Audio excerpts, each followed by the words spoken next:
अस्सलाम वालेकुम। मेरा नाम नसरीन बीबी। मेरे 4 बच्चे हैं जी।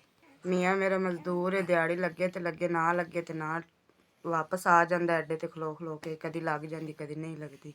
मैं मेहनत मजदूरी करनी है, आलू चुग लैनी या मटर चुग लैनी है, तो उहदे नाल साडा गुजारा नहीं चलता। 200-250 आ जाता है, उहदे नाल किन्ना को कर सकने या चीनी पत्ती लै लैने। जे चीनी पत्ती लै ली तो फिर आटा नहीं लै सकते, जे आटा लै लिया तो फिर चीनी पत्ती नहीं लै सकते। मसा ही गुजारा होंदा है। मैं अज आलू चुग लियाई सी ते ओह दे के ते आटा लिआंदा ते बच्चे नूं रोटी खवाई। रोटी जोगे अज पैसे नहीं सीगे।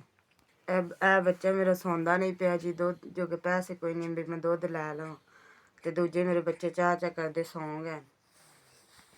ਮੈਂ ਚਾਹ ਉਹਨਾਂ ਨੂੰ ਬਣਾ ਕੇ ਦੇ ਦਿੰਦੀ। ਮੀਆਂ ਮੇਰਾ ਜਾਂਦਾ ਤੇ ਦਿਹਾੜੀ ਨਹੀਂ ਲੱਗਦੀ, ਮਜ਼ਦੂਰ ਹੀ ਇੰਨੇ ਕੁ ਹੁੰਦੇ, ਦਿਹਾੜੀ ਤੇ ਰੱਖਦਾ ਹੀ ਕੋਈ ਨਹੀਂ, ਤੇ ਵਾਪਸ ਆ ਜਾਂਦਾ ਤੇ ਗੁਜ਼ਾਰਾ ਨਹੀਂ ਚੱਲਦਾ ਸਾਡਾ। ਮੈਂ ਹੀ ਆ ਜਿਹੜੇ ਮਿਹਨਤ ਮਜ਼ਦੂਰੀ ਕਰ ਲੈਂਦੀ ਹਾਂ ਥੋੜ੍ਹੀ ਘਣੀ, ਵੀ ਬੱਚਿਆਂ ਦਾ ਗੁਜ਼ਾਰਾ ਚੱਲਦਾ ਪਿਆ ਥੋੜ੍ਹਾ ਘਣਾ।